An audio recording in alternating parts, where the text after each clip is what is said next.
that was fighting for gay rights, and people were killed.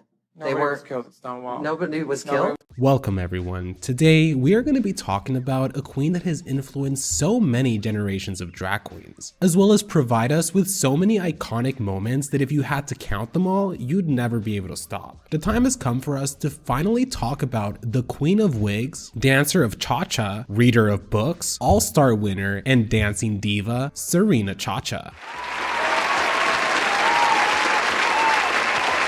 So Serena ChaCha is a queen that has had one of the more tragic trajectories on the show. If you needed a refresher, Serena's run on season 5 was not a very good one. Being just 21 years old, she made sure to brag to all the other queens about how accomplished she was for getting cast on her first try at such a young age, which subsequently created a clear disdain between the main queens of the season versus Serena ChaCha. But to no one's surprise, her rocky relationship with the other queens was reflected in a rocky run on the show, with Serena lip-syncing for her life for 2 episodes in a row, becoming the second queen eliminated on her season. Yet the question still stands, how did Serena go from being a soft sculpture princess to a contemporary diva? Well, that's exactly what I will be covering in this video, so please make sure to subscribe if you haven't already and buckle in for the ride. In the years after season 5, the show started to get more popular, and Serena was desperately trying not to fall behind. Serena had to work twice as hard as the other queens to try to find relevancy among the fanbase. An opportunity to do this was during RuPaul's Drag Con, which was the main event to get yourself noticed by the fans, especially if you were turning looks. When it came to Serena, you could tell that she was putting a considerable amount of effort into how she was presenting her drag style to the world. Some years even outdressing a lot of the other queens. Not only that, but it seemed as if Serena had been carrying herself like a star. Despite the low interest from the fanbase, you'd still see her pumping out different types of music videos that, while super corny, were super entertaining to watch. Like when she did her own version of Cardi B's Money titled Drag Money, with a production value that mirrored the first season of RuPaul's Drag Race.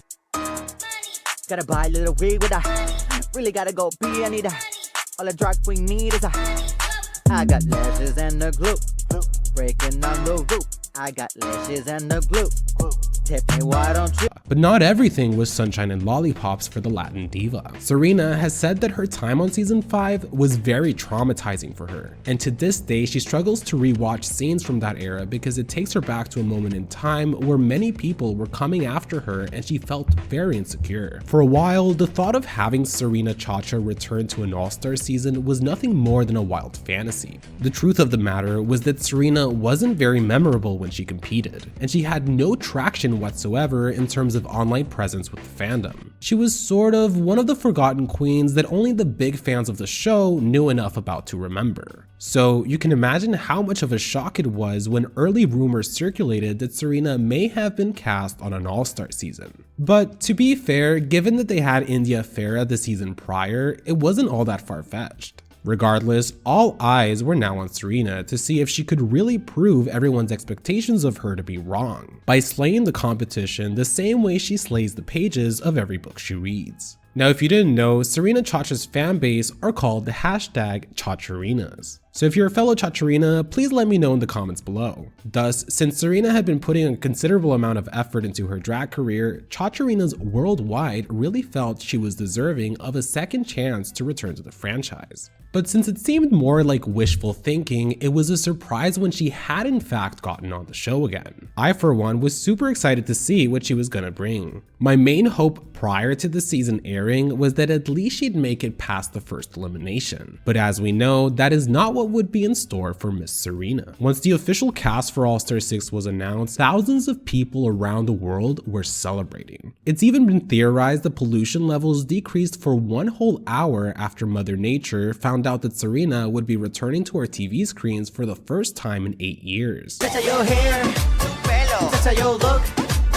This also meant that Serena was no longer the 21-year-old bratty queen that we saw in season 5. She was now 29 years old and gained a considerable amount of wisdom from her years as a Ru girl. But when it came to her overall impact on the franchise, there wasn't much to see, which is a big reason why she was probably the most underrated queen of the season, having had no positive moments from her original season or any support whatsoever from the fans. The start of All-Star 6 was pretty rough for Serena. In a matter of just 24 24 hours after the cast announcement, Serena would find herself in drama as Akira C. Davenport called out Serena for scamming her into buying a wig that was in terrible condition. Akira would then say on an Instagram live that she decided to purchase a wig from Serena's wig company only to be extremely disappointed with what was presented to her. The wig in question would be what Akira wore for her promo look of the season, which thanks to Photoshop didn't look anywhere near as bad as what was shown in the many pictures and videos that were taken of the wig in real life. To make things worse, it seems that Serena wasn't providing very good customer service, neglecting to give a refund to Akira for the couple $100 that had been spent on the wig. This created a huge stir online, with people being adamantly confused as to why Serena wouldn't at least give Akira a refund for the questionable wig that she had sold her.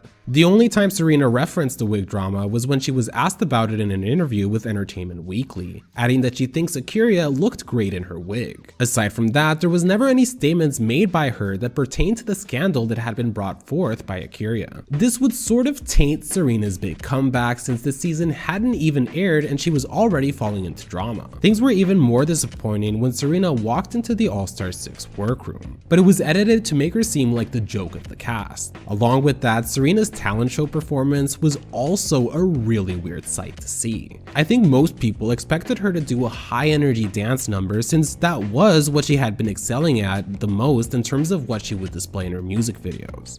But instead, we got a really badly produced song and some odd staging choices to have 3 big wigs in the middle of the stage, only for her to not really do anything with them aside from dance around it and blast hairspray. Even RuPaul mentioned that when Serena was actually doing the ChaCha, it was the most exciting part. So while there is a part of me that felt that production only cast Serena so that she could be the first queen eliminated, I also think that her placement in the bottom 2 was completely justified given that Serena had full control over what she was going to present on the stage. It also seems that Serena originally considered using one of her older songs for the talent show, but ended up deciding to make a song last minute, which would explain why the production felt so off. But if we're being real, she should have just done her hit single, In Your Geish, and called it a night. I mean, could you imagine? Get up in your geish, geish, make you feel like fish, fish. Awake a hat, that piece of crown, dust off your brush, and steam that down. A lump of it, that push. In regards to how things panned out, Serena felt that the judges misunderstood her performance, throwing shade at the other queens that were, quote, not trained dancers but were praised for stomping their feet on the stage. By the end of All-Star 6 episode 1, Serena ended up being voted off the show by all the queens in the cast. The only one that didn't was Yara Sofia, who instead chose to eliminate Trinity K. Bonet. It was unfortunate that Serena wasn't able to achieve the redemption arc that she so desperately wanted. Although I feel that the storyline of a random queen surpassing expectations was accomplished in All-Stars 5 when India Farah, of all people, rightfully won the talent show.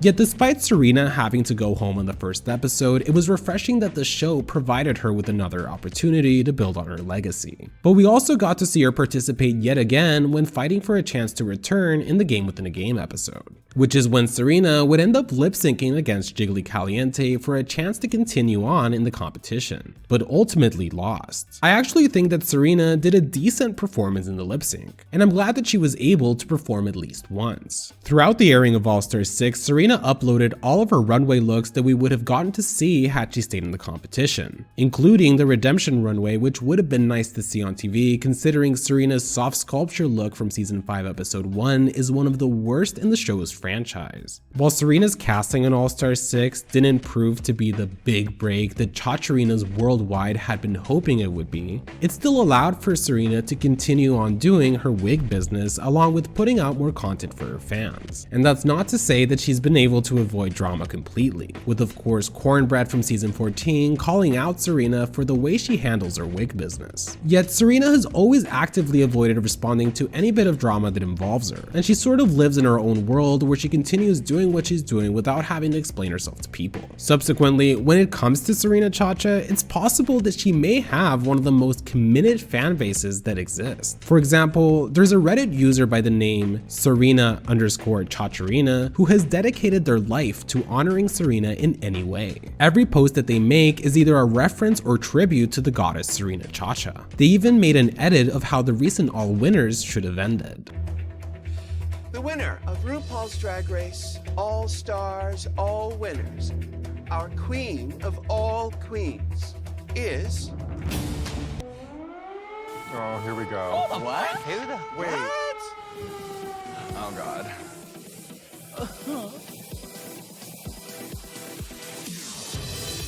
Hey ChaCharinas, it's me, the hair girl, Serena ChaCha. Like, Drag Race is already crazy, but this has been insane.